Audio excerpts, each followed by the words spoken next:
자, 기본 이론 과정 38강 진행하도록 하겠습니다.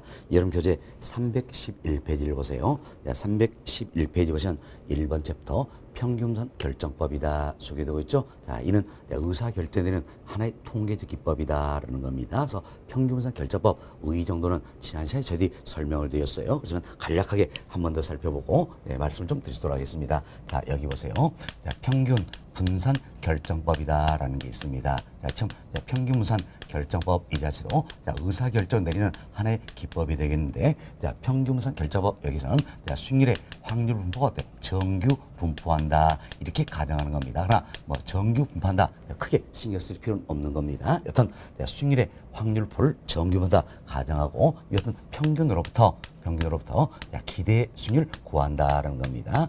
평균으로부터 기대 수익률 구하고 다음 분산 표준 편차 1로부터 위험을 구하는 겁니다. 주로 위험은 표준 편차 값을 많이 활용하고 있다라는 겁니다. 처음 수익률의 확률 분포를 정규 분포한다 가정하에서 평균으로부터 기대 수익률 구하고 분산 표준 편차로부터 위험을 구한다는 겁니다. 그래서 기대 수익률과 위험과의 관계를 고려해서 의사결정을 내리는 통계적 기법을 우리가 평균분산 결정법이다 이렇게 이야기하는 겁니다. 결국 평균분산 결정법 여기에서는 의사결정을 내려서 고려하는 변수는 딱 두 가지예요. 뭘 고려합니까? 바로 기대 수익률과 위험 이 두 가지만 고려한다는 이야기예요. 그래서 기대 수익률과 위험 이 두 가지만 가지고 의사결정을 내리게 된다는 겁니다. 따라서 우리는 개별 투자한 즉 하나의 투자안에 대해서 그래서 기대 수익률을 구할 수 있어야 되겠고 위험을 구할 수 있어야 된다는 겁니다. 그럼 먼저 기대 수익률은 어떻게 구할 것인가? 자, 여기 보세요. 자, 기대 수익률을 구해 보겠는데, 기대 수익률은 이렇게 구하는 겁니다. 자, 앞으로 경제가 좋아질 수도 있고 현 상태를 유지할 수도 있고 안 좋아질 수도 있다는 이야기예요. 여튼 여러 가지 상황들이 발생할 수 있다는 이야기예요. 좀 여러 가지 상황이 발생할 확률이 있다는 이야기예요. 발생할 확률이 있다. 이 확률 여기에다가 이때의 예상 수익률 곱해 준다라는 겁니다. 확률의 예상 수익률 곱해서 모두 더한 값이 바로 개별 투자의 기대 수익률이 되겠다라는 겁니다. 자, 이걸 기호로 우리가 이렇게 표현하는 겁니다. 자, 기대 수익률은 2의 R이다. expected return. 그래서 2의 R이다. 이렇게 생각하시면 되겠고, 다음은 자, 발생할 확률이 있다는 확률은 영어 첫 글자서 P 이렇게 표현합니다. 그래서 I라는 상황이 발생할 확률이 돼서 PI 여기에 이처럼 I라는 상황이 발생했을 때 예상 수익률이겠죠? 예상 수익률 R 이렇게 표현합니다. RI 이걸 곱해서 모두 더해준 값이다 이렇게 생각하시면 되겠습니다. 자, 그럼 우리 간단하게 예를 들어봅시다. 자, 앞으로 경제가 좋아질 가능성이 있겠죠. 그럼 경제가 좋아질 확률 여기에다가 이때 예상 수익률 곱해줍니다. 또 경제가 현 상태를 유지할 수 있다는 이야기, 이때 확률의 예상 수익률 곱해준다는 이야기예요. 그리고 경제가 안 좋을 수도 있겠죠. 이때 확률에다가 예상 수익률 곱해준다. 그래서 모두 더한 값이다 이렇게 생각하시면 되겠어요. 그래서 이제 여러분들이 자, 이제 공식을 제가 표현드렸지만 공식은 신경 쓸 필요 없습니다. 요령만 잘 익히시면 되겠어요. 자, 개별 투자의 즉 하나의 투자의 기대 수익률 어떻게 합니까? 바로 여러 가지 상황들이 발생할 수 있다. 발생할 확률 여기에다가 예상 수익률 곱해서 때 모두 더한 값이다 이렇게 생각하시면 되겠습니다. 이때 여기에 이제 자, 이 기호가 있어요. 이 기호가 있는데 이 기호는 우리가 어떻게 읽을 것인가? 시그마 이렇게 읽는다는 겁니다. 사실 저희들이 이 위험을 측정하는 가장 전통적인 방법에 뭐가 있습니까? 분산 표준 편차가 있다 배웠지요. 그래서 분산 표준 편차는 뭘 측정하는 방법이에요? 바로 위험을 측정하는 방법이다 할 수 있겠죠. 이때 분산은 우리가 기호로 시그마의 제곱이다 이렇게 표현했습니다. 다음은 표준 편차가 있죠. 표준 편차는 기호로 시그마 이렇게 표현했다는 겁니다. 그래서 이 기호도 읽을 때는 우리가 어떻게 읽습니까? 바로 시그마 이렇게 읽는다는 이야기예요. 자, 그래서 이 기호도 읽을 때는 시그마 이렇게 읽고 이 기호도 읽을 때는 시그마 이렇게 읽는다는 겁니다. 다만 이건 대문자고 이건 소문자일 뿐이다 생각하시고, 이때 대문자 시그마와 소문자 시그마의 의미는 어떻습니까? 굉장히 큰 차이가 있다는 이야기예요. 차이가 있다. 그럼 대문자 시그마는 뭘 할 것인가? 모두 더한다는 뜻이에요. 모두 더한다. 영어로 표현하면 sum이죠. sum. 흔히 우리가 썸 탄다 할 때 썸 하잖아요. 예, 모두 더한다. 예, 이런 의미가 되겠고, 소문자 시그마는 뭡니까? 표준 편차 위험을 측정한 값이다. 지금 대문자 소문자 간에는 큰 의미 차이가 있다 생각하시고, 대문자 시그마는 뭡니까? 모두 더한다. 모두 더한다. 썸 이런 의미가 있다. 이 생각하시고, 소문자 시그마는 어때? 표준 편차 위험을 측정한 값이다. 이렇게 보시면 되겠습니다. 여튼 우리는 이제 평균으로부터 기대수율을 구한다는데, 기대수율 구하는 방법을 말씀을 드렸어요. 여러 가지 상황이 발생할 수 있다. 발생할 확률 여기에다가 이때 예상 수율만 곱해서 무조건 더해주면 되겠다. 이렇게 생각하시면 되겠습니다. 다음은 개별 투현의 위험을 구할 수 있어야 되겠죠. 사실 개별 투현의 위험을 구할 수 있는데 이 위험을 구하는 공식 자체가 굉장히 머리 아프고 까다롭습니다. 그래서 깨끗이 우리는 개별 투현의 위험 구한다. 즉 분산값, 표준면적 값을 구한다. 이건 포기합니다. 포기하고 안 될 건 빨리빨리 포기하자는 이야기예요. 포기하고 우리는 개별 투현의 기대 승률 이거 구하는 연습만 부지런히 하자라는 겁니다. 그래서 개별 투현의 위험을 구하는 방법은 포기를 하고 개념적으로만 잘 이해하자는 이야기예요. 자, 위험은 자 뭘로 측정하신가? 바로 분산 표준 편차로 측정한다라는 겁니다. 결국 위험을 측정하는 가장 전통적인 방법은 뭐가 있습니까? 분산 표준 편차가 있다 생각하시고, 여튼 분산이나 표준 편차 이는 뭘 측정하는 겁니까? 위험을 측정하는 방법이다. 이렇게 생각하시면 되겠습니다. 자, 이래서 개별 투현의 기대 수율과 위험을 측정을 해서 기대 수율과 위험과의 관계를 고려해서 의사 결정 내리는 통계 기법이 바로 평균분산 결정법이다. 이렇게 생각하시면 되겠어요. 자, 여기까지 설명드리고 여러분 교재 한번 살펴드립니다. 여러분 교재 311페이지를 보세요. 양월 1번 평균분산 결정법의 의의다. 이 부분은 저희들이 지난 시간에 이제 설명드리고 밑줄 다 그어드렸죠. 다음 편과로 1번 보세요. 편과로 1번 보시면 개별 투현의 기대 수율이다 소개되고 있는데, 첫 번째로 봅시다. 개별 투현의 기대 수율은, 자, 우리 개별 투현 즉 하나의 투자 안에서 기대 수율은 어떻게 본다 그랬습니까? 경제상별 확률이 있다 그랬죠. 경제상별 확률 여기에다가 해당 상품의 경제상별 추정 수익률이다. 즉 예상 수익률 이를 어때? 곱한 값을 모두 더하여 계산한 결국 가중평균 수익률이 된다. 이렇게 보시면 되겠습니다. 그리고 거래 박스에 이 공식을 넣어드렸어요. 공식은 따로 외우실 필요는 없습니다. 눈으로 보시고 요령만 잘 익히시면 된다. 어떻게 한다 했죠? 여러 상황이 발생할 수 있다. 확률 여기다가 이때 예상 수익률 곱하고 모두 더해준 값이다. 이렇게 생각하시면 되겠습니다. 자, 그리고 거래 이제 연습 문제가 들어있죠. 연습 문제 하나 풀어보도록 하겠습니다. 가상적인 아파트 투자 사업에 대해 일어나있죠. 그럼 아파트 투자 사업이다. 결국 하나의 투자 아니다. 이렇게 생각하시면 되겠습니다. 미래 경제 환경 조건에 따라 추정된 수익률 예상치가 아래와 같다 가져갈 때 기대 수익률은 결국 하나의 투자한 개별 투자의 기대 수익률 이걸 구해보자라는 겁니다. 구해보자. 자, 다른 조건은 동일하게 써서 주어진 조건만 고려한다 생각하시면 되겠어요. 여기 그러니까 경제환경 변수다 나와 있죠. 그래서 앞으로 경제가 비관적일 수도 있고, 정상적일 수도 있고, 낙관적일 수도 있다. 자, 지금 세 가지가 주어져 있습니다. 그럼 비관적이라는 이야기는 경제가 더 안 좋아질 수도 있고, 정상적이란 뭡니까? 현 상태 유지하는 거죠. 낙관적에서는 더욱더 좋아질 것이다. 라는 겁니다. 자, 이런 가능성이 있다는 이야기예요. 이 자체가 발생할 확률이 들어있죠. 발생할 확률. 자, 확률을 우리가 기호로 PI 이렇게 표현했던 부분이에요. 자, 발생할 확률이 있다는 이야기예요. 자, 몇 프로입니까? 20%, 다음은 60%, 20% 이렇게 주어져 있지요. 그리고 이때 예상 수익률이다라는 게 주어져 있습니다. 예상 수익률이다라는 게 주어져 있죠. 자, 보세요. 비관적일 확률은 20%고, 비관적일 때 이 투자의 예상 수익률이 몇 프로입니까? 4%다. 이렇게 주어져 있죠. 예상 수익률 4%다. 다음 정상적일 경우는 8%. 그리고 낙관적 경우는 13%다. 이렇게 주어져 있어요. 그럼 우리는 이 주어진 조건만 고려해서 이와 같은 아파트 투자 사업에 대한 기대 수익률 구해보자라는 겁니다. 자, 기대 수익률 어떻게 한다했습니까? 여러 가지 상황들이 발생할 수 있다라 했지요. 발생할 수 있다. 이렇게 발생할 확률이 있다 그랬어요. 이 확률 여기에다가 이때 예상 수익률을 곱하고 모두 더한 값이다. 이렇게 보시면 되겠습니다. 그럼 자, 이 표가 줬으니까 표에서 바로 여러분들이 이 생각하시라는 이야기예요. 자, 발생할 확률 여기에다가 이때 예상수익 이걸 곱해준다는 이야기예요. 또 확률 여기다 예상수익 이걸 곱해준다. 확률 여기다 예상수익 곱해준다라는 이야기. 그래서 나온 값들이 있겠죠. 나온 이 값들을 어떻습니까? 값들을 모두 더해주면 우리가 이제 개별투연의 기대수익을 바로 구할 수 있다. 이렇게 생각하시면 되겠어요. 그래서 여러분들이 항상 우리 시험에서는 표가 주어지니까 표에다가 바로 어때? 곱하고 모두 더한 값이다. 곱하고 나온 값들을 모두 더한 값이다. 이렇게만 생각하시면 되겠습니다. 자, 그럼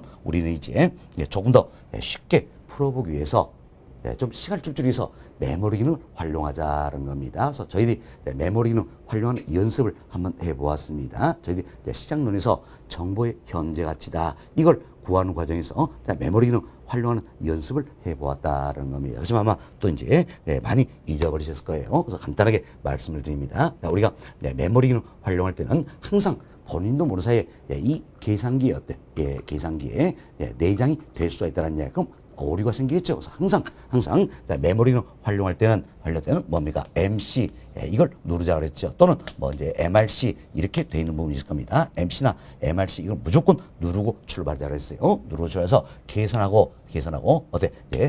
자, 사실 이 부분 계산해야 되겠죠. 계산하고 더하기 값으로 기억시키자 해서 M 플러스 눌러주고 또 이 부분 계산하고 더하기로 기억시켜야 되겠죠. M 플러스 눌러주고 자, 이 부분 계산하고 또 어때? 더하기로 눌러줘야죠. M 플러스 항상 마지막까지 더하기로 계시면 M 플러스 이걸 누르셔야 한다는 이야기예요. 그리고 이제 MR 또는 MRC 이걸 누르면 이제 결과치가 나오게 된다. 그래서 우리는 한 방에 끝내버릴 수 있다는 겁니다. 사실 이 부분을 우리가 이제 원론적으로 생각한다면 이렇게 식을 써볼 수 있겠죠. 20%입니다. 20%니까 어때? 0.2 곱하기 4%니까 어때? 0.04가 되겠지요.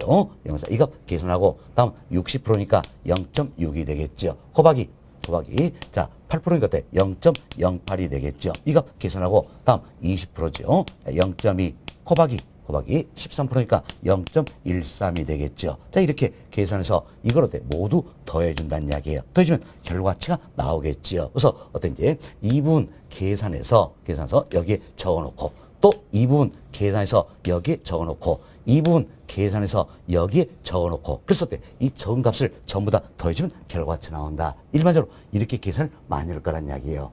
많이 할 것이다. 또는 이럴 수가 있죠. 이 표가 주어지니까 이거 곱해서 여기에 적어놓고 곱해서 적어놓고 이걸 모두 더한 값이다. 이렇게 해서 계산한다는 이야기. 그러다 보면 시간이 많이 걸리기 때문에 우리는 시간을 조금이나 단축시켜서 메모리 기능을 활용하자는 겁니다. 활용해서 우리는 이제 메모리 기능을 활용해서 이 자체로 한 방에 계산을 해버리자는 겁니다. 자, 그럼 계산기 꺼내시고 같이 계산을 한번 해보도록 하겠습니다. 자, 먼저 항상 이 안에 뭔가 내장이 돼 있으면 오류가 나온다 그랬죠? 그래서 내장된 걸 다 지우자는 이야기에서 뭡니까? MC 또는 어때? MRC 이 키를 누르자는 이야기예요. 자, 계산기마다 성능이 차이기 때문에 MC 이렇게 돼 있는 부분도 있고 MRC 이 키가 있는 부분도 있을 거라는 이야기예요. 그래서 제가 이제 주로는 MC, MR 이렇게 표현이 될 겁니다. 왜? 이제 여러분 계산기에 MRC 이렇게만 나와 있으면 상관이 없는데 MC, MR 이 키가 두 개가 있는 계산기가 있다는 이야기예요. 그때 얘가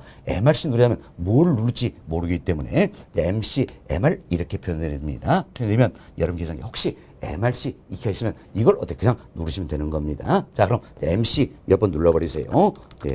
몇 번 눌러버리시면 되겠어요. 그리고 출발하자는 이야기입니다. 자, 20% 곱하기 4%다. 이것부터 계산하자는 이야기예요. 그럼 자, 계산기 어떻게 누르면 되겠어요? 이것도 자, 20%니까 어때? 0.2가 되겠죠? 0.2 다 누를 필요 없다 그랬어요. 0.2만 누르면 된다 그랬어요. 눌러보세요. 0.2 곱하기 자, 다음 4%니까 0.04가 되겠죠? 이는 뭡니까? 0.04 이렇게 계산하면 되겠죠. 자, 그럼 우리가 여기까지 계산했다는 이야기예요. 이걸 어때? 앞에 플러스에 있는 거죠? 더하기로 기억시키자라는 겁니다. 그래서 이 상태에서 M 플러스 누르시면 됩니다. M 플러스 누르셨죠? 그리고 다시 이제 또 이 값 계산하자는 이야기예요. 바로 두 번째가 되겠습니다. 자, 0.6 곱하기 0.08 자, 이제 이 값 계산했습니다. 이것도 더하기로 기억시켜야 되겠죠. 앞에 더하기니까 더하기로 기억시키면 M 플러스를 누르셔야 되겠죠. 자, M 플러스 눌러보세요. 다음은 또 이제 마지막 이 값 계산하자는 이야기예요. 바로 이 값이 되겠지요. 자, 0.2 곱하기 0.13 그리고 이것도 더하기로 기억시켜야 된다. 항상 마지막까지 더하기로 기억시켜 M 플러스를 또 누르셔야 되겠죠. 누르셨죠? 그러고 나서 계산된 결과를 알아보자. 그래서 MR 또는 MRC 이 키를 누르시면 되겠습니다. 자, MR 눌러보세요. 또는 MRC 눌러보세요. 그럼 화면에 얼마 나옵니까? 0.08이다 나오죠? 0.08이다 라는 게 나옵니다. 그럼 결국 몇 프로입니까? 8.2%다라는 걸 알 수가 있겠습니다. 여기서 우리는 이제 메모리를 활용해서 한 방에 계산을 해버렸다. 시간을 줄이는 아주 좋은 방법이 되겠죠. 조금만 익숙해지면 굉장히 활용도 높은 그 어떤 부분들이에요. 그래서 여러분들 연습을 좀 해보시면 되겠습니다. 여튼 우리는 이제 메모리를 활용해서 한 방에 끝내버렸습니다. 자, 이 투자의 기대 수익은 얼마입니까? 8.2%다라는 겁니다. 8.2%. 답은 몇 번입니까? 4번. 8.2%다. 이렇게 보시면 되겠습니다. 자, 한 번 더 연습할 수 있도록 하겠습니다. 자, 아직까지 계산기 익숙치가 않으신 분이 계실 거예요. 그래서 이제 한 번 더 연습을 하겠는데, 자, 보세요. 이제 주어진 조건을 통해서 우리는 뭘 구하자? 개별 투자의 기대 수익을 구하자는 이야기예요. 그럼 개별 투자의 기대 수익은 어떻게 한다랬습니까? 발생할 확률, 여기에다가 예상 수익을 곱해 준다라는 이야기예요. 확률에 예상 수익을 곱해 준다는 겁니다. 자, 그리고 나온 값들을 어떻습니까? 나온 값들을 모두 더하면 개별 투자의 기대 수익을 구할 수 있다 생각하시고, 여러분 항상 우리 시험은 이런 박스가 존재한다 했죠. 박스 내다가 곱하고 더한다 이 생각하시면서 바로 우리는 메모리를 활용하자라는 겁니다. 일단 MC 몇 번 눌러버리셔야 되겠지요. MC 눌러서 이 안에 저장된 걸 다 지운다는 이야기. 지우고 다시 한번 출발합니다. 자, 이제 20%니까 0.2가 되겠죠. 0.2 곱하기 4%니까 0.04 M 플러스. 다음 0.6 곱하기 0.08 M 플러스. 0.2 곱하기 0.13 M 플러스. 그리고 MR 눌러보세요. 또는 MRC 누르시면 되겠죠. 화면에 얼마 나옵니까? 화면에 자 0.08이 이렇게 나온다는 이야기예요. 0.08이다. 따서 이제 기대 수익 몇 프로가 됩니까? 8.2%다. 이렇게 생각하시면 되겠습니다. 8.2%. 자, 이렇게 해서 우리는 이제 개별 투자의 기대 수익을 구하는 연습을 해보았다는 겁니다. 이렇게만 여러분들이 연습하시면 크게 문제는 안 될 것이다라는 겁니다. 자, 그래서 연습 문제 풀어드렸고요. 다음 페이지 봅시다. 다음 페이지 보시면 편관의 2번 위험이다 소개되어 있지요. 첫 번째로 봅시다. 수익률의 확률 분포가 정규분다면 수익률의 분산이나 표준편차로 위험을 측정할 수가 있다는 이야기예요. 기대 수익의 분산 또는 표준편차는 투자의 위험을 측정하는 전통적인 방법이다. 설명드렸죠. 우리가 이제 분산 또는 표준편차는 위험을 측정하는 가장 전통적인 방법이다. 그래서 우리가 분산 표준편차를 통해서 뭘 측정합니까? 바로 위험을 측정하게 된다. 이렇게 지문만 여기서는 이해를 좀 해놓으시기 바라겠습니다. 박스에 공식들 있죠? 공식 전혀 신경 쓰지 말자. 우리 깨끗이 포기하자 그랬습니다. 포기해서 개별 투자한 이 같은 경우에도 기대 수익률로 구할 수 있어야 되고 위험도 구할 수 있어야 하는데 우리는 기대 수익률 구하는 연습만 하고 위험 구하는 건 깨끗이 포기하자. 이렇게 생각하시면 되겠습니다. 자, 다음은 이제 이처럼 개별 투자의 기대 수익률과 위험을 구했다는 이야기예요. 구했다. 이 내용을 토대로 해서 우리가 이제 의사결정을 내려보자라는 겁니다. 자, 이 내용을 통해서 의사결정을 내려보겠는데, 자, 우리는 이제 여러 가지 경우의 수가 있다는 이야기예요. 경우의 수인데, 이걸 생각을 한번 해봅시다. 자, 우리는 단지 이제 A 투자과 B 투자 두 개의 투자만 있다. 이렇게 가정합시다. 그럼 두 개의 투자인데, 두 투자에 대해서 이제 기대 수익률도 구해보고 위험도 구해보겠지요. 위험은 표준 편차값을 주로 활용한다 생각하시면 되겠어요. 그래서 기대 수익률과 위험과의 관계를 고려해보자. 그럼 잡았을 때 A 투자의 기대 수익률을 구해보니까 10%입니다. 10%. 자, 위험을 구해보니까 표준 편차 2%라는 이야기예요. 다음 B 투자는 있습니다. B 투자의 기대 수익률을 구해보니까 역시 10%입니다. 자, 위험은 3%라는 이야기예요. 3%다. 자, 그럼 이 케이스라면 우리가 이제 기대 수익률과 위험과의 관계를 고려해서 그래서 A와 B 중 하나를 선택을 해보자라는 겁니다. 오로지 지금 우리가 고려한 건 뭡니까? 기대 수익률과 위험과의 관계다라는 겁니다. 그래서 기대 수익률과 위험 이 두 가지만 고려해서 그래서 A와 B 이 중에 하나를 선택을 해보자라는 겁니다. 그럼 자, 여러분은 뭘 선택한 겁니까? 당연히 기대 수익률이 10% 동일하죠. 그럼 기대 수익률이 동일하다면 동일하면 자, 위험이 큰 투자를 선택합니까? 적은 투자를 선택합니까? 당연히 적은 투자를 선택한다 할 수 있겠죠. 자, 보세요. 표준 편차 이 값은 어떻습니까? 위험을 측정한 값이란 이야기예요. 그럼 표준 편차 이 값이 크면 클수록 위험은 크다는 이야기고 이 값이 적을수록 위험은 어때? 적다. 이런 의미가 되겠죠. 그래서 기대 수익률이 동일하다면 당연히 위험이 적은 투자를 선택한다. 이렇게 보시면 되겠습니다. 자, 그래서 결론 A를 선택한다 할 수 있겠죠. 자, 이처럼 기대 수익률이 동일할 경우 자, 위험이 적은 투자를 선택하는 투자자의 유형이 바로 뭡니까? 우리들이다 라는 거죠. 그래서 우리들이다. 그래서 우리가 배웠죠. 어때? 위험 회피형 투자자다라는 겁니다. 또는 자, 위험 혐오형 투자자다 할 수 있겠죠. 그래서 평균 별법 이 자체는 결국 자, 위험 회피형 투자자를 전제로 하고 있다. 이렇게 생각하시면 되겠어요. 뭐 다른 특별한 가정이 없으면 투자자 유형 뭡니까? 위험 회피형이다. 우리들이다. 이 생각하시면 되겠습니다. 자, 그럼 이게 이제 1번 케이스가 되겠는데 이걸 우리가 이제 이렇게 정리해 보자라는 겁니다. 자, 그래서 이제 기대 수익률과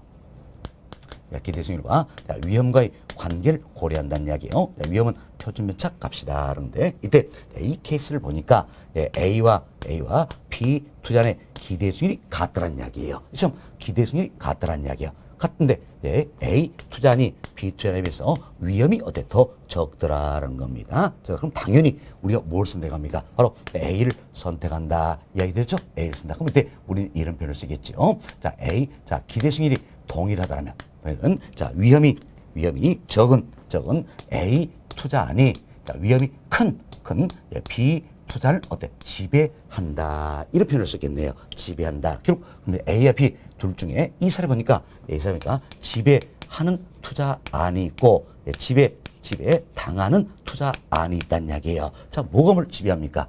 A가 B를 지배한다 할 수 있겠죠. 그래서 지배하는 건 A가 되겠고 지배당하는 건 B가 되겠다는 겁니다. 그럼 자, 보세요. 이제 A와 B 두 투자 중에서 지배당하는 투자는 투자 대상에서 배제가 된다는 이야기예요. 근데 B는 투자 대상에서 배제가 되니까 결국 뭐만 남습니까? A만 남는다. 그래서 우리가 이제 A를 선택을 하게 된다는 겁니다. 자, 이 같은 선택 원리를 가르쳐서 우리가 지배 원리다 이렇게 표현하는 겁니다. 지배 원리다. 그래서 결국 지배하는 투자안 있고 지배당하는 투자안 있다는 이야기예요. 그래서 지배당하는 투자는 투자 안에서 배제시키고 남은 걸 선택하겠다. 이것은 선택 원리를 지배 원리란다는 겁니다. 그럼 결국 우리가 지금 설명드리는 평균무산 결정법이다. 자, 이는 어때? 이제 자, 수익률의 확률을 볼 정규모다 가정하에서 평균으로부터 기대 수익률을 구한다 그랬지요. 분산 표준 편차부터 위험을 구한다. 주로 표준 편차가 활용한다 그랬습니다. 그래서 기대 수익률과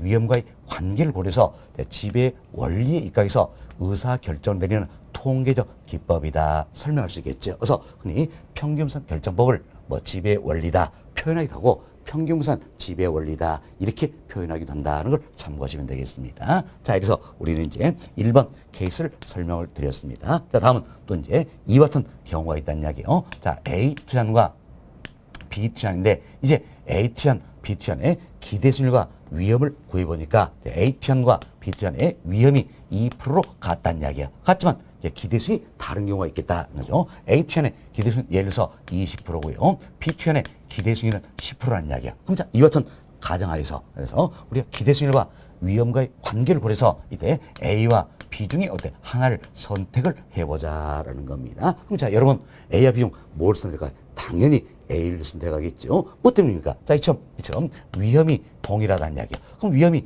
동일하면 기대 수익률이 어때? 높은 투자를 당연히 선택한다 할 수 있겠지요. 선택해서 우리는 A를 선택하게 된다는 겁니다. 자, 이걸 또 이제 정리해 봅시다. 자, A와 B의 위험이 같았어요. 같은데 A 투자니 B 투자에 비해서 기대 수익이 더 높다는 이야기야. 우리는 뭘 선택합니까? A를 선택한다 할 수 있겠죠. 이때는 무슨 이제 위험이 동일하다라면 기대 수익이 높은 A 투자니 기대 수익이 낮은 B 투자를 어때? 지배한다 할 수 있겠죠. 그럼 이때 지배하는 건 뭐가 됩니까? A 투자안이 되겠죠. 지배당하는 뭡니까? B 투자안이 되겠다. 그럼 지배당하는 B 투자는 투자 대상에서 배제시켜버리고 남는 어때 A를 선택을 하게 된다라는 겁니다. A를 선택한다. 자, 이게 2번 케이스예요. 그럼 자, 여기서 이제 이때 1번 케이스나 2번 케이스는 이렇게 어때 기대수익률이 이처럼 동일하거나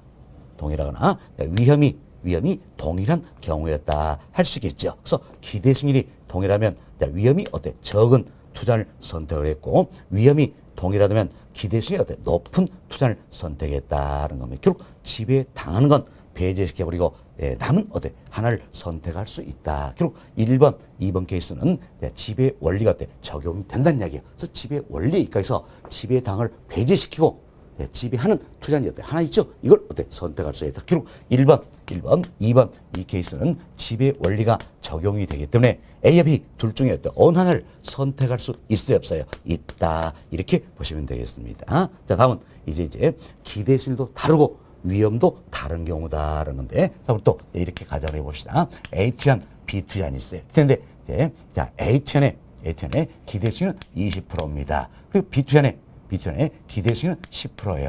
A 투자안의 위험은 표준편차는 2%고요. B 투자안의 표준편차는 위험은 3%다라는 겁니다. 그럼 이때 우리가 이제 기대수익률과 위험과의 관계를 고려해서 A와 B 중 하나를 어때 선택을 해보자라는 겁니다. 그럼 여러분 A와 B 중 뭘 선택하겠어요? 자, 여기 보세요. 이제 자, A 투자는 한번 봅시다. A 투자는 B 투자에 비해서 위험은 어때 더 적죠. 그럼 위험은 더 적지만 기대되는 수익률은 어때 더 높다는 이야기예요. 그럼 당연히 더 적은 위험보다고 높은 수익률이 기대되는 A를 어때 선택한다 할 수 있겠죠. 자, 이걸 또 우리가 정리해 봅시다. 자, A 투자니 B 투자보다 기대 수익은 더 높지만 A 투자니 B 투자보다 위험은 더 적다라는 이야기예요. 적다. 그럼 당연히 무슨 됩니까? 더 적은 위험을 부담하고 높은 수익을 얻을 수 있는 A를 어때 선택한다. 이게 3번 케이스다라는 겁니다. 이도 결국은 자, A가 B를 어때 지배한다 할 수 있겠지요. 지배한다. 그래서 지배하는 건 A가 되겠고 지배당하는 건 B가 된다. 그럼 지배당하는 건 투자 대상에서 배제가 되니까 남는 게 어때 하나 있네요. A가 있죠. A를 선택을 하게 된다라는 겁니다. 자, 이게 3번 케이스야. 그럼 여하튼 3번 케이스는 어때 기대 수익률과 위험이 서로 다르지만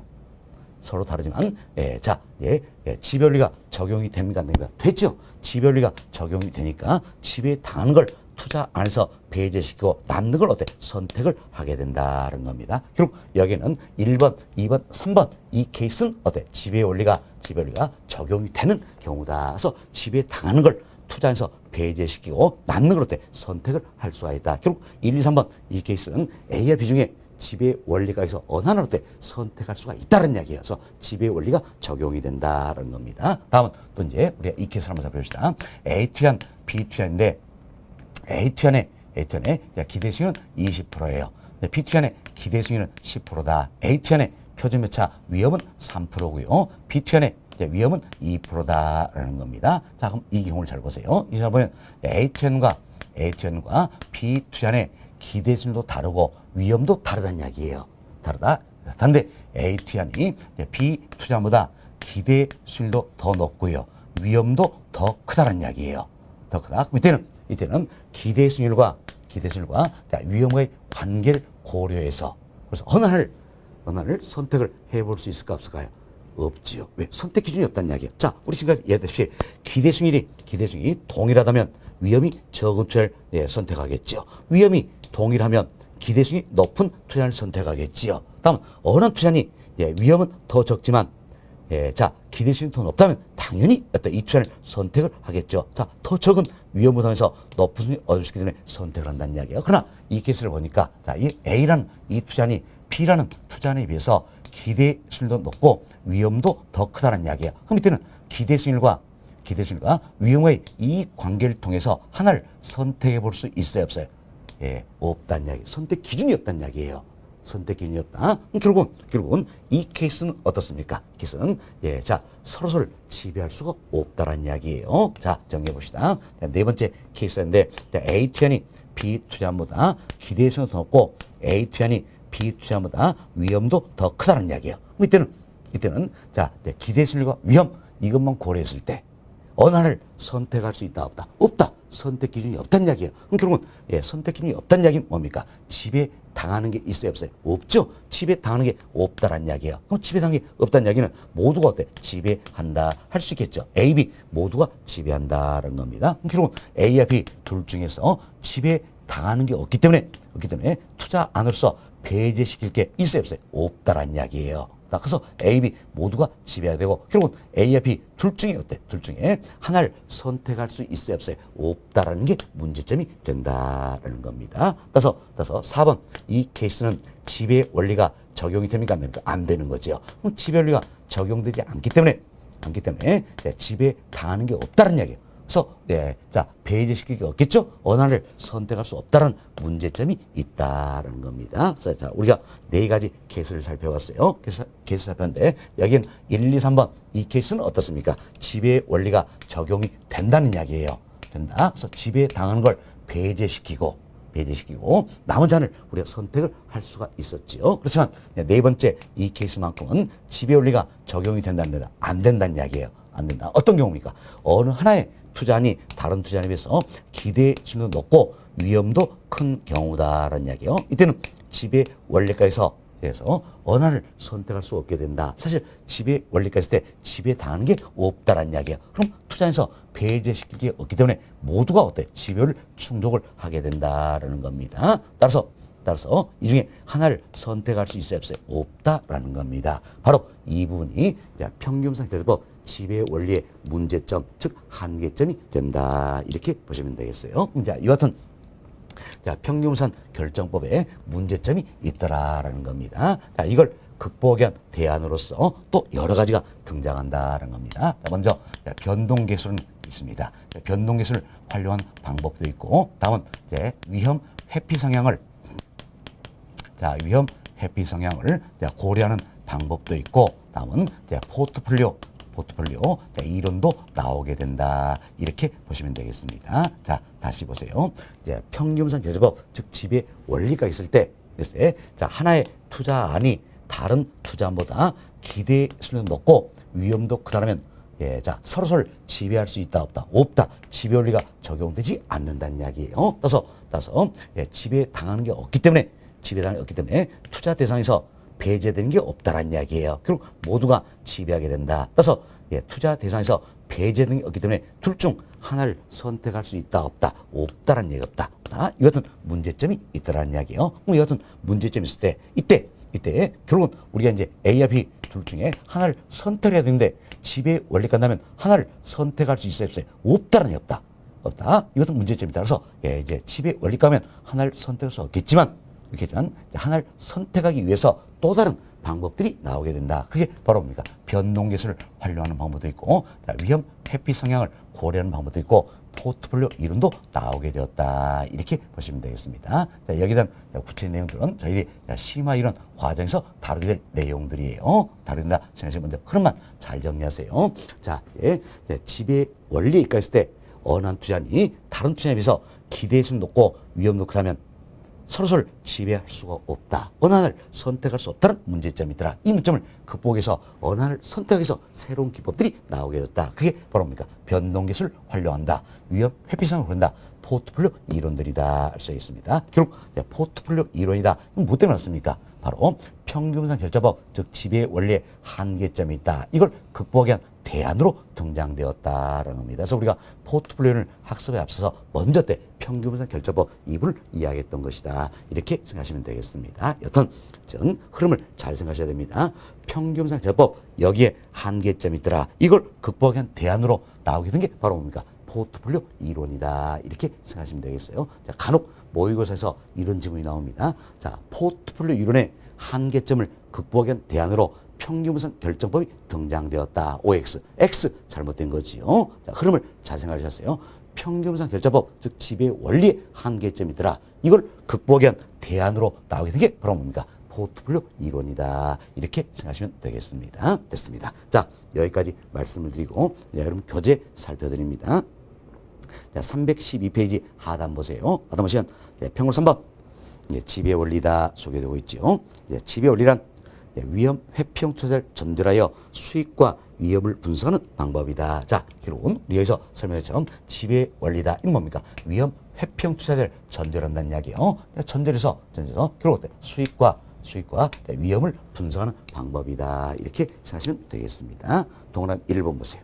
기대 수익률이 동일할 경우 위험이 낮은 투자를 선택한다는 거죠. 시험 기대 수익률이 동일하다는 이야기예요. 동일하면 당연히 어떻습니까? 위험이 낮은 투자를 선택한다 할 수 있겠지요. 다음 페이지 상단에 동그라미 2번 위험이 동일할 경우 기대 수익이 높은 투자를 선택한다. 자, 시험 위험이 동일합니다. 그럼 위험이 동일하면 당연히 기대 수익이 높은 투자를 선택한다 할 수 있겠지요. 자, 그리고 이제 그 아래 박스 들어있죠. 지금까지 우리가 설명드렸던 자, 1번부터 4번까지 케이스가 된다. 이렇게 생각하시고 자, 이 케이스를 한 번 더 살펴보도록 하겠습니다. 자, 먼저 이제 첫 번째 봅시다. 첫 번째는 자, 기대 수익률이 A와 B의 기대 수익률이 같다라는 이야기예요. 같지만 이제 자, A2의 위험이 더 적은 경우가 되겠지요.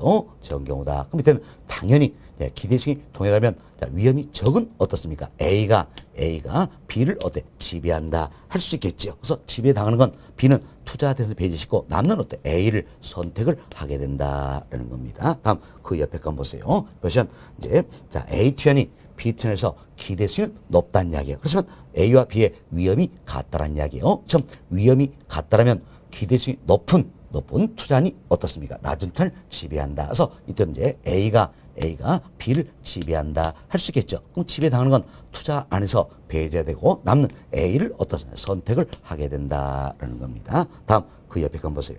A 투자니 B 투자보다 기대 수익은 더 높습니다. 그렇지만 A 투자니 B 투자보다 위험은 더 적다라는 이야기예요. 그럼 당연히 더 적은 위험을 통해서 높은 수익이 기대되는 A가 어떻습니까? B를 지배한다 할 수 있겠죠. 그래서 지배당하는 B는 투자 대상에서 배제되고 지배하는 A를 선택을 하게 된다는 겁니다. 자, 다음 마지막 케이스예요. 자, A 투자니 B 투자보다 기대 수는 높고 위험도 큰 경우다라는 겁니다. 자, 이때는 기대 수와 위험과의 관계를 고려해서 어느 하나를 선택할 기준이 있다 없다? 없다는 게 없다. 그래서 서로를 지배할 수가 없다. 결국 지배당하는 게 없다는 이야기예요. 그럼 지배당이 없다는 얘기는 A와 B 모두가 지배를 한다 할 수 있겠죠. 따라서 A와 B 이 중에서 배제되는 게 있어요 없어요? 없죠. 없기 때문에 둘 중 하나를 선택할 수 있다 없다? 없다라는 이야기예요. A와 B 중 어느 하나를 선택할 수가 없다라는 겁니다. 이게 문제점이 되는 경우다라는 겁니다. 그래서 여러분들이 이 박스에 이제 1번 2번, 3번, 4번 케이스다 이렇게 생각하시면 되겠죠. 그래서 1, 2, 3번 이 케이스는 어떻습니까? 지배 원리가 적용이 된다. 그래서 지배 당하는 걸 투자해서 배제시키고 남는 걸 선택을 하면 된다는 겁니다. 그래서 지배 원리가 적용된 케이스가 됐고 4번 이 케이스만큼은 지배 원리가 적용이 된다 안 된다? 안 된다는 이야기예요. 지배 원리가 적용되지 않는다. 따라서 어느 하나를 선택할 수가 없다라는 문제점이 있다. 이렇게 보시면 되겠습니다. 이게 이제 양과로 2번에 나와 있는 내용이에요. 양과로 2번 봅시다. 자, 평균상 결정법의 한계다 소개되어 있는데 첫 번째를 기대수의 위험 모두 어느 투자이 높다면 자, 이처럼 자, 이제 기대 수익률 위험 모두 A라는 어느 한 투자이 높다라면 지배 원리한 투자대 선택이 불가능하게 된다는 겁니다. 자, 이러한 평균상 제조법의 한계를 극복하기 위해서 변동기술을 활용하는 방법, 위험 회피 성향을 고려하는 방법, 포트폴리오 이론 등이 고안되었다 생각하시면 되겠어요. 그래서 자 1, 2, 3번 이 케이스는 어떻습니까? 지배 원리가 적용이 되기 때문에 당연히 지배 원리가에서 의사결정을 내리면 된다는 이야기예요. 그러나 4번 이 케이스는 지배 원리가 적용이 됩니까? 안 되죠. 그럼 지배 원리가에서 어느 하나를 선택할 수 없기 때문에 굳이 하나를 선택하기 위해서는 변동기술을 활용하는 방법, 위험 회피 성향을 고려하는 방법, 포트폴리오 이론 등이 나오게 되었다. 이렇게 생각하시면 되겠습니다. 자, 여기까지 말씀을 드리고요. 다음은 여러분 교재 315페이지로 넘어갑니다. 315페이지 보시면 자, 2번 챕터 포트폴리오 이론이다 소개되고 있지요. 자, 이제 이분 먼저 말씀 좀 드리겠는데 흔히 우리가 포트폴리오다 모르면 분산 투자다 할 수 있겠죠. 분산. 그래서 한 자산에 집중 투자하는 게 아니라 여러 자산에 나누어 투자한다라는 거. 이게 포트폴리오 분산 투자라는 겁니다. 뭐 때문일까요? 한 자산에 집중 투자했을 때 발생할 수 있는 위험을 어때? 여러 자산에 나눠 투자함으로써 줄여볼 수가 있다는 겁니다. 결국 우리가 포트폴리오를 구성하는 근본적인 목적이 어디 있는 겁니까? 바로 위험을 줄여보자라는 거죠. 자, 지금 위험을 줄여보자. 여기에 목적이 있다는 겁니다. 또한 우리 앞서 했지만 평균분석 기자법, 즉 지배 원리학에서 어느 하나를 선택할 수가 없었다는 이야기예요. 이때 하나를 선택할 수 있는 과학적인 방법론을 제시해 준 게 바로 어때? 포트폴리오 이론이다라는 겁니다. 그래서 포트폴리오 선택 이론이다 이렇게 생각하시면 되겠어요. 우리가 포트폴리오 관련해서 학습할 건 딱 두 가지입니다. 하나는 포트폴리오 위험에 대해서, 또 하나는 포트폴리오 선택 이론이다 이렇게 생각하시면 되겠어요. 그래서 본 기본 이론 과정에서는 포트폴리오 위험에 대해서 말씀을 좀 드리고요. 다음 심화 이론 과정에서는 선택 이론까지 포함해서 반복을 또 할 수 있도록 하겠습니다. 자, 그리고 우리가 하나 또 생각해 봅시다. 자, 부동산은요. 부동산은 부동성이란 특성이 있다는 이야기예요. 부동성이란 특성이 있다는 겁니다. 그렇지만 다양한 포트폴리오를 구성할 수 있어요, 없어요? 있죠. 있죠. 어떻습니까? 바로 부동성이란 특성에서 시장이 어때? 지역적으로 형성이 된다. 따라서 우리는 지역별로 포트폴리오를 구성할 수 있겠죠? 또 보세요. 동일한 지역이랄지라도 부동산 시장은 유형별로 세분화되는 부분 시장으로 존재한다는 이야기예요. 그래서 동일한 지역이랄지라도 유형별로 포트폴리오를 구성할 수가 있다는 겁니다. 지금 부동산은 부동성이란 특성이 있음에도 불구하고 지역별, 유형별로 다양한 포트폴리오를 구성할 수가 있다는 이야기. 그래서 위험을 낮춰볼 수가 있다 이렇게 생각하시면 되겠어요. 자, 이 내용이 포트폴리오의 의의다. 여러분 교재에 나와 있는 내용들이에요. 자, 한번 살펴봅시다. 그 전에 2번 챕터 포트폴리오 이론이다 옆에다가는 별표 6개 해두시기 바라겠습니다. 별표 6개 해두시고요. 자, 양으로 1번 설명을 다 드렸습니다. 첫 번째로 보세요. 자, 평균분산 결정법의 즉 지배 원리의 문제점을 해결하기 위해 포트폴리오 이론이 등장하였다. 자, 우리 흐름을 잘 이해했죠? 자, 평균분산 결정법 즉 지배 원리의 문제점이 있다라는 이야기야. 이걸 극복하기 위한 대안으로 등장한 게 바로 뭡니까? 포트폴리오 이론이다. 이렇게 보시면 되겠습니다. 자, 그 다음 주 봅시다. 자, 지배 원리로 즉 평균분산 결정법으로 투자 결정하기 어려울 경우에 적절한 투자 판단을 이끌 수 있는 방법이 바로 포트폴리오 이론이다라는 거죠. 동으로 1번. 자, 여러 개 자산을 소유함으로써 하나에 집중됐을 때 발생할 수 있는 불확실성을 제거하기 위해서 분산 투자 포트폴리오 구성한다는 겁니다. 따라서 투자를 분산하는 것은 즉 포트폴리오 구성하는 것은 위험을 줄이는 방법 중 하나가 된다는 겁니다. 동으로 2번. 자, 부동산 유형별 분산 투자뿐만 아니라 지역별 분산 투자도 위험을 낮출 수 있다. 그래서 우리가 여기 설명드리네요. 부동성이란 특성이 있음에도 불구하고 부동산은 지역별 유형별로 다양한 포트폴리오를 구성할 수가 있다는 이야기예요. 있다. 따라서 이처럼 유형별로 분산 투자뿐만 아니라 지역별 분산 투자. 이로써 투자에 따른 위험을 줄여볼 수가 있다. 이렇게 생각하시면 되겠습니다. 다음 동으로 3번 보세요.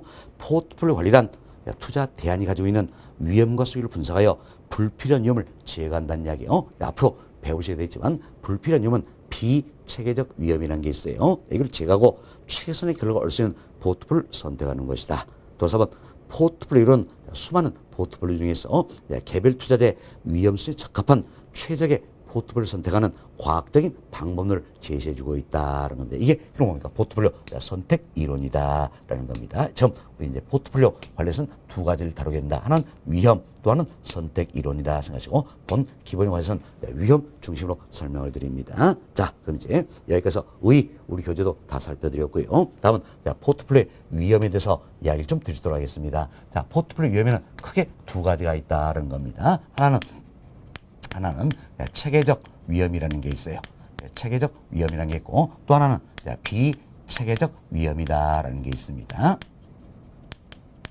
자, 사실 저희들이 우리 교재 2절 부동산 투자의 위험과 수익이다. 이번 설명에서 투자에 따른 위험에는 여러 가지가 있다고 했어요. 먼저 사업상 위험이 있었죠. 흔히 우리 경영 위험이다 이렇게 이야기합니다. 근데 여기도 저희들이 세 가지로 구분했죠. 시장 위험, 운영 위험, 위치적 위험이라는 게 있다는 겁니다. 좀 사업상 위험뿐만 아니라 금융적 위험, 법률적 위험, 이자율 위험, 유동성 위험, 인플레 위험 등등 여러 가지가 있다는 겁니다. 지금 여러 가지인데 이게 이제 포트폴리오를 구성했을 때 구성했을 때 경우에 따라서는 체계적 위험에 해당되기도 하고 경우에 따라서는 비체계적 위험에 해당되기도 한다는 이야기예요. 예를 들어서 뭐 이자율 위험이다, 인플레 위험이다. 이들은 어때? 체계적 위험에 해당이 되는 것들이에요. 반면 사업상 위험 중 하나인 운영 위험이다. 이 같은 경우에는 어때? 비체계적 위험에 해당되는 것이다. 이렇게 참고하시면 되겠습니다. 여튼 우리 포트폴리오를 구성했을 때 포트폴리오 위험에는 크게 두 가지가 있다. 하나는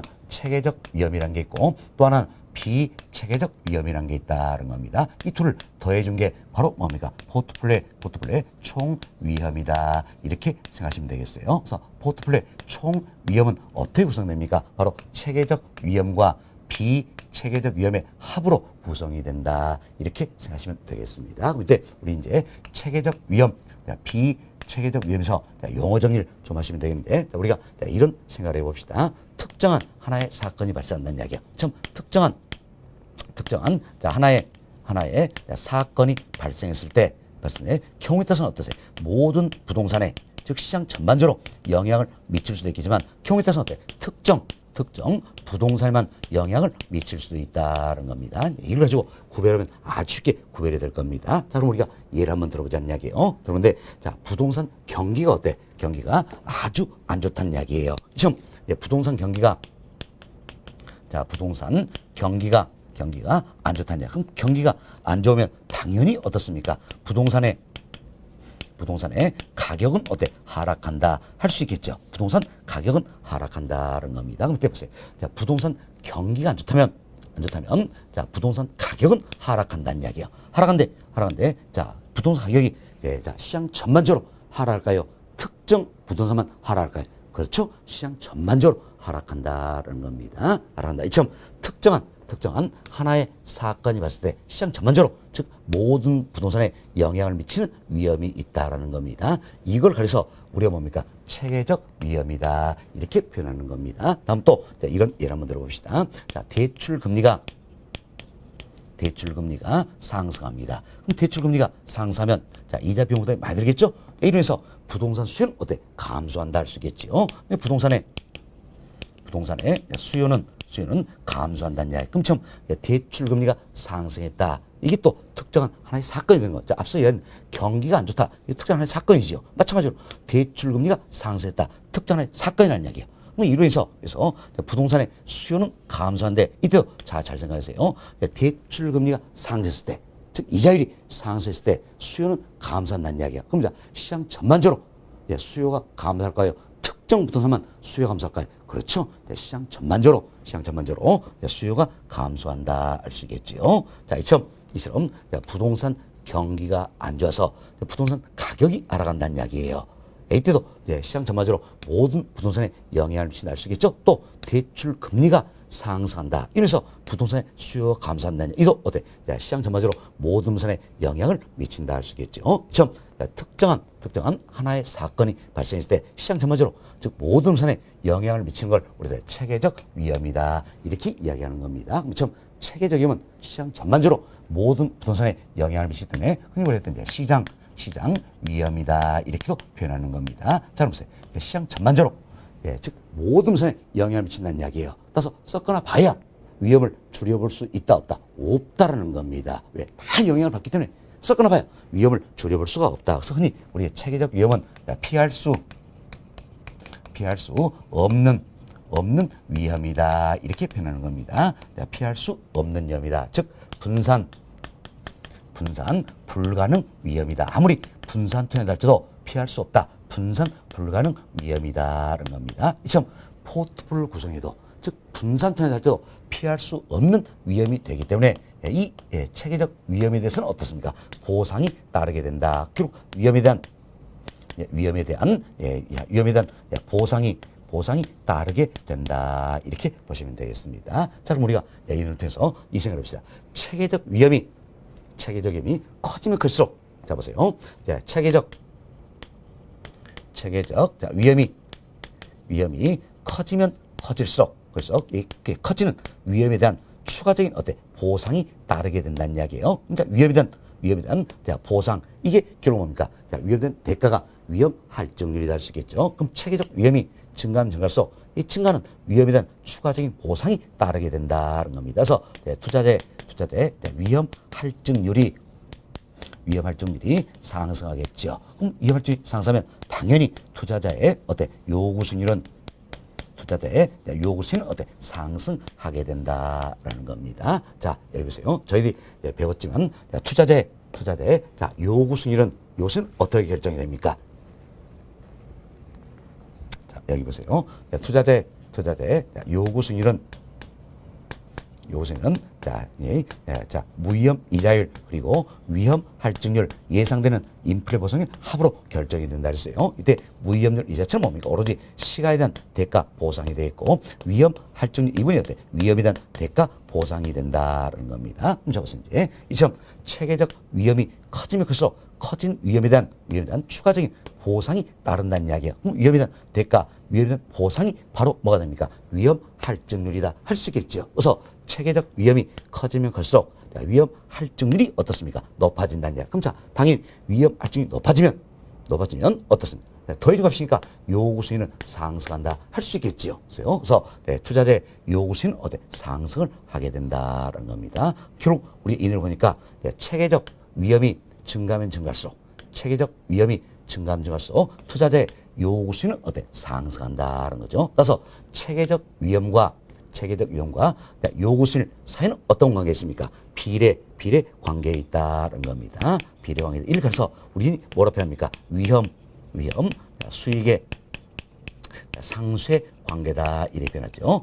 위험 수익의 상쇄 관계다라는 겁니다. 결국 위험 수익의 상쇄 관계에서는 위험과 수익과 관계가 어떤 관계이다? 비례 관계에 있다. 잘 알죠? 비례 관계에 있다는 것은 포트폴리오에서는 어떤 위험입니까? 바로 체계적 위험이라는 거예요. 좀 체계적 위험과 투자자의 요구 수익 사이는 어떤 관계? 비례 관계에 있다. 이렇게 잘 정리하시면 되겠습니다. 자, 다음 이제 이것은 체계적 위험을 야기한 요인들이 있겠죠. 요인들이 있더라. 자, 우리가 이제 앞서서 이야기했던 경기 변동이라든지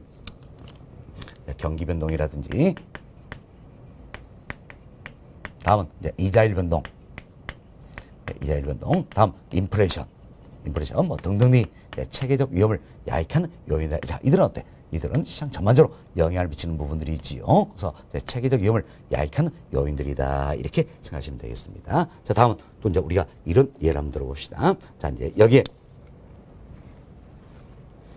보세요. 여기에 A라는 자, 임대용 부동산이 있고요. 인근에 B라는 임대용 부동산이 있다. 그리고 처음으로 떨어진 여기에 이제 C라는 임대용 부동산이 있다라는 이야기예요. 이때 A라는 임대용 부동산에 화재가 발생했다는 이야기예요. 화재가 발생. 그럼 이 A라는 임대용 부동산에 화재가 발생했다. 이 자체가 뭡니까? 특정한 하나의 사건이다 할 수 있겠지요. 이러면서 A라는 임대용 부동산은 이제 보관하는 동안은 화재 발생된 내용을 보관하는 동안은 임대가 안 되겠죠. 인근에는 B 부동산은 반사적인 이익을 얻을 수 있고 멀리 떨어진 C는 전혀 영향을 받지 않을 수도 있다는 이야기예요. 밑에 화재라는 특정한 하나의 사건이 발생돼. 이는 시장 전반적으로 모든 부동산에 영향을 미칩니까? 특정 부동산만 영향을 미칩니까? 그렇죠? 특정 부동산만 영향을 미치게 된다는 이야기. 결국 영향을 받는 것도 있고 안 받는 것도 있다라는 이야기. 그렇죠? 특정 부동산만 영향을 미치는 영향을 받는 것도 있고 안 받는 것도 있더라라는 겁니다. 안 받는 것도 있더라. 이처럼 특정한 하나의 사건이 발생할 때 특정 부동산만 영향을 미치는 위험을 우리가 이제 비체계적 위험이다 이렇게 이야기합니다. 그래서 비체계 위험은 특정 부동산만 영향을 받기 때문에 흔히 우리가 개별 위험이다 또는 고유 위험이다 이렇게 표현합니다. 자, 무슨 이제 이처럼 영향을 받는 게 있고 안 받는 게 있으니까 섞어 놓으면 위험을 줄여볼 수 있어요, 없어요? 있다라는 이야기예요. 있다. 따라서 비체계적 위험은 피할 수 있는 위험이다라는 겁니다. 자, 이 부분부터 먼저 정리하셔야 됩니다. 자, 포트폴리오 위험에는 크게 두 가지가 있다. 하나는 체계적 위험이라는 게 있고 또 하나는 비체계적 위험이라는 게 있다라는 이야기예요. 이 둘을 포함해서 우리 포트폴리오 총 위험이다 표현하죠. 이때 피할 수 없는 위험이 있습니다. 아무리 포트폴리오 구성자도 피할 수 없다. 이게 뭡니까? 체계적 위험이 되겠지요. 다음, 포트폴리오 구성에서 피할 수 있는 위험이 있다는 이야기요.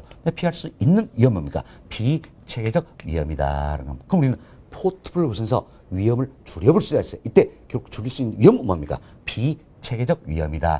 비체험을 줄여볼 수 있다는 이야기. 아무리 포트폴리오 구성자도 체계적 위험은 줄일 수 있다 없다? 없다는 이야기예요.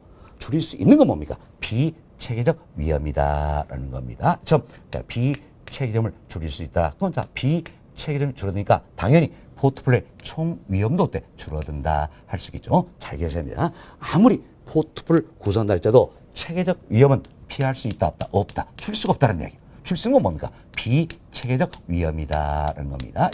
비체계적 위험이 감소하기 때문에 그럼 포트폴리오의 총 위험도 어때? 감소하게 된다는 겁니다. 이때 보세요.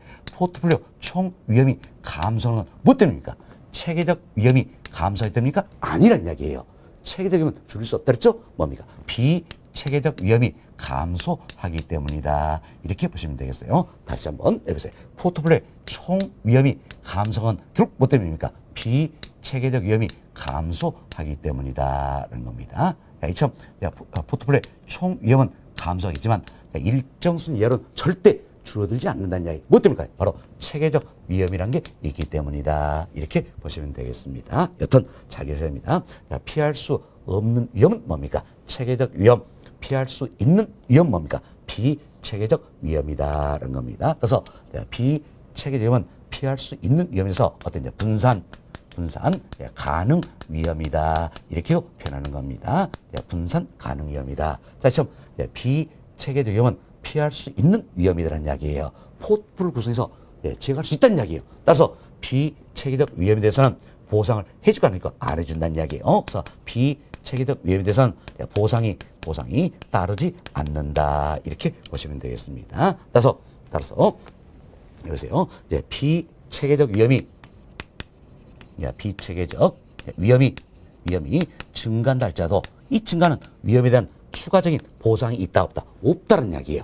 증가는 위험에 대한 추가적인 보상은 없다라는 겁니다. 따라서 위험 할증률이 위험에 대한 보상인 위험 할증률이 변할 만한 이유가 있어요 없어요? 없죠. 그래서 이제 위험 할증률이 불변. 위험 할증률이 불변이다. 그럼 다른 요건이 일정하다면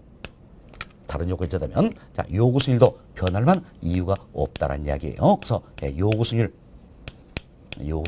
역시 어떻습니까? 불변이다. 이렇게 보시면 되겠습니다. 됐습니다. 그럼 보세요. 이제 비체계적 위험이 증가한다 했죠. 이 증가는 위험에 대한 추가적인 보상은 주지 않기 때문에 요구 수율의 변화는 있다 없다? 없다라는 이야기예요.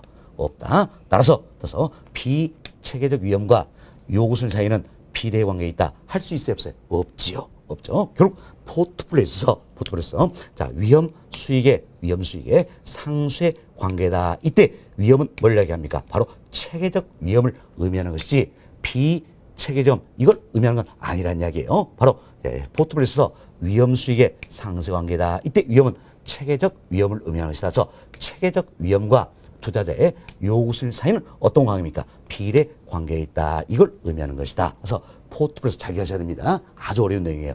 포트폴리오에서 위험 수익의 상수 관계다. 이건 결국 뭡니까? 체계적 위험과 요구 수익 사이에 비례 관계에 있다. 이걸 의미하는 것이다. 이렇게 생각하시면 되겠습니다. 이 정도 이해하시고요. 다음은 여기 보세요. 이제 비체계적 위험은 피할 수 있는 위험이라고 했어요. 그럼 어떻게 해서 우리가 비체계점을 줄일 것인가? 바로 포트폴리오 구성하는 자산수를 늘려간다는 이야기. 지금 포트폴리오 구성하는 자산수를 늘릴수록 통계적으로 불필요한 위험인 비체계적 위험은 어때? 감소한다. 이렇게 보시면 되겠습니다. 자, 이때 자산수를 늘려간다. 이건 이런 의미예요. 자, 보세요. 이제 내가 A 부동산과 B 부동산으로 포트폴리오를 구성한다는 이야기예요. 이때 여기에 C 부동산을 편입시키면 어떻습니까? 자산수가 더 늘어났다 할 수 있겠죠. 여기에 D 부동산을 편입시키면 자산수가 어때? 더 늘어났다 할 수 있겠죠. 이처럼 포트폴리오 구성하는 자산수를 늘리면 늘릴수록 통계적으로 불필요한 위험인 비체계적 위험은 어때? 감소하게 된다는 겁니다. 무엇 때문일까요? 바로 포트폴리오를 구성하는 자산들 간의 수익률의 움직임이 다르다는데 원인이 있다. 이렇게 참고하시면 되겠습니다. 1점, 포트폴리오 구성 자산수를 늘림에 따라서 비체계점이 감소한다. 이걸 가리켜서 그래서 우리가 위험 감소 효과다 이렇게 얘기합니다. 위험 감소 효과다 또는 자 분산 투자 효과 줄여서 우리가 분산 효과다. 분산 투자는 뭡니까? 포트폴리오에 따라서 포트폴리오 효과다 이렇게도 표현합니다. 그럼 자, 여기는 자, 위험 감소 효과, 분산 효과, 포트폴리오 효과 다 같은 의미가 되겠죠. 이들은 뭘 얘기합니까? 포트폴리오를 구성하는 자산수를 늘려감에 따라서 통계적으로 불필요한 비체계적 위험이 감소를 말한다. 아무리 자산수를 늘린다 할지라도 체계적 위험은 줄일 수 있어요, 없어요? 없다는 이야기예요. 줄는 건 뭡니까? 비체계적 위험이지요. 그래서 자산수를 늘린다 해서 비체계적 위험이 감소하게 된다. 이를 가려서 우리가 위험 감소 효과, 분산 효과, 포트폴리오 효과다 이렇게 표현한다는 겁니다. 자, 여기까지 정리하시고 이제 그림 하나 간단하게 살펴주도록 하겠습니다. 자, 어려운 그림 아닙니다. 자, 여기 보세요.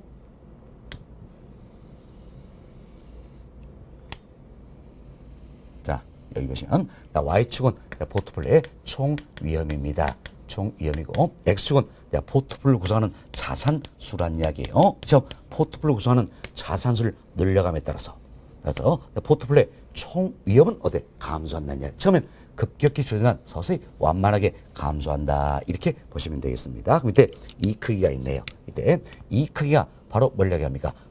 포트폴리오의 총 위험의 크기다. 이렇게 보시면 되겠습니다. 포트폴리오의 총 위험의 크기다. 이렇게 생각하시면 되겠습니다. 자, 지금 포트폴리오 구성하는 자산을 늘려가면서 포트폴리오의 총 위험은 감소한다는 이야기예요. 감소하지만 일정 수준 이하로는 절대 줄어들지 않는다. 자, 이 크기 이하로는 절대 줄어들지 않는다는 이야기예요. 안다. 그럼 이때 이 크기가 있네요.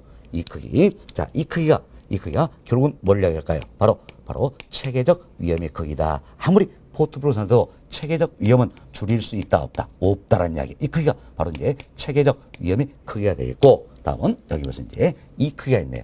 이 크기는 자, 포트폴리오 구성은 자산수를 따라서 줄어든다 할 수 있겠죠. 줄어든 건 뭡니까? 비체계적 위험이다. 이렇게 보시면 되겠습니다. 비체계적 위험이다. 그래서 아무리 포트폴리오 구성은 자산수를 이렇게 늘린다 할지라도 체계적 위험은 줄지 않는 거죠.